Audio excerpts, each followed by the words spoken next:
یہ داستان ایک ایسے بہن کی ہے جس نے اسلام قبول کیا اور پھر اسلام قبول کرنے کے بعد اسے کن کن اذیتوں کا سامنا کرنا پڑا، خود دیکھیے۔ ایک رات میرے بابا نے وارث ماما کو گھر بلایا اور ان سے کہا کہ ہم چاند کی شادی کرنا چاہتے ہیں، آپ اس سے پوچھ دیں کہ اگر کسی کو پسند کرتے ہو تو ہم اس کی شادی اس سے کر دیں، ہم جو ہے نا وہ اس کی مرضی کے خلاف نہیں جائیں گے۔ تو میں نے ان سے کہا کہ آپ ایسا نہیں کر پائیں گے۔ انہوں نے کہا کہ نہیں، ہم کر سکتے ہیں۔ مجھے یہ تھا کہ مجھے پچھتاوا نہ رہے کہ میں نے شاید اس دن پاپا سے بات کرتی تو پاپا مان جاتے۔ تو میں نے ان سے کہا کہ پاپا میں ایک مسلمان مرد سے شادی کروں گی، آپ ایسا میرے لیے کر سکتے ہیں؟ اگر آپ کسی مسلمان سے میری شادی کریں گے تو ٹھیک ہے، میں شادی کرنے کے لیے تیار ہوں۔ میری گھر میں ایک سناٹا چھا گیا اور اس خاموشی کے بعد جو ہے یعنی سب فیملی والے رونے شروع ہو گئے۔ انہوں نے کہا کہ آپ اپنے مذہب میں واپس آ جاؤ، لیکن یہ ہے کہ میں دین اسلام قبول کر چکی تھی۔ آپ یقین جانیں جس طرح لوگ مختلف ہیں اسی طرح ان کے مسائل بھی مختلف ہیں۔ مجھے مینٹلی بے انتہا ٹارچر کیا گیا، مینٹلی مجھے یعنی اس چیز کا احساس دلوایا گیا کہ ماما پاپا روتے ہیں۔ میرے پاپا نے آپ یقین جانیں خود کو پھانسی لگانے کی کوشش کی میری آنکھوں کے سامنے۔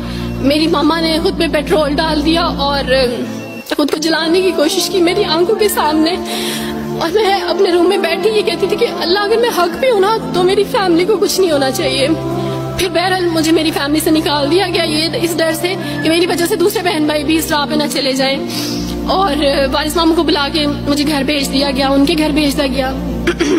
جب میں گھر سے آ رہی تھی تو وارث ماموں نے کہا کہ بیٹی اگر آپ کا کوئی سامان ہے تو آپ لے لیں۔ تو میں نے ان سے کہا کہ اس گھر سے صرف ایک ہی چیز میرے ساتھ جا رہی ہے اور وہ ہے میرا نام جو ماما پاپا نے مجھے دیا تھا۔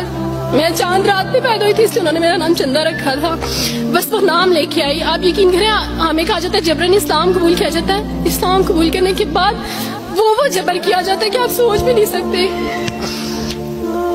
آپ کو اپنے ماں باپ سے ہی ملنے نہیں دیا جاتا، آپ کو اپنے ہی چھوٹے بہن بھائیوں کے پاس نہیں جانے دیا جاتا۔ میں ہاسپٹل میں تھی ڈیلیوری کے ٹائم، آپ یقین جانے میرے پاس کوئی بھی نہیں تھا جو مجھے بیڈ سے اٹھا کے بٹھا سکتا۔ ایسے موقع پہ مجھے اپنے اپنوں کی ضرورت تھی، لیکن میرے اپنوں کے جبر نے میری ماما کو مجھ سے دور رکھا، میرے بہن بھائیوں کو۔ میرے کرسچن کولیگز نے ہی میری فیملی کو پریشرائز کیا کہ اس کو فیملی سے نکال دیں، کیونکہ اگر آپ اس کو ملیں گے تو مزید لوگ بھی عبدالوارث کی طرح چندہ کی طرح اسلام قبول کریں گے۔ میں نا ہاسپٹل میں لوگوں سے کہتی تھی کہ میرا بیبی رو رہا ہے، کوئی مجھے بیبی پکڑا سکتا ہے؟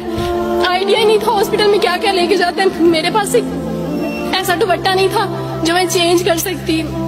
ایسے موقعوں پہ آپ یقین جانے آزمائش اور جبر اسلام قبول کرنے کے بعد ملتا ہے۔ مجھے آپ سب سے توقع ہے، آپ سب اسلامک اداروں سے توقع ہے کہ اب آپ ہمارے لیے سٹیپ لیں۔ ہمارے اپنوں نے تو ہمیں چھوڑ دیا، انہوں نے جو ہمارے ساتھ جبر کیا اس جبر کے بدلے آپ ہمارے ساتھ نیکی کریں۔ اب آپ کیا سٹیپ لیتے ہیں نیو مسلمز کے لیے جن پر یہ الزام لگایا جاتا ہے کہ ان پہ جبر کیا جا رہا ہے؟ ہم پہ جبر نہیں، ہم پہ جبر اسلام قبول کروانے والوں نے نہیں کیا، بلکہ جن کے گھروں سے ہم آئے تھے اسلام قبول کرنے کے بعد جبر تو ان کی طرف سے تھا۔ ابھی کٹے بیٹھ کے روئی تھی۔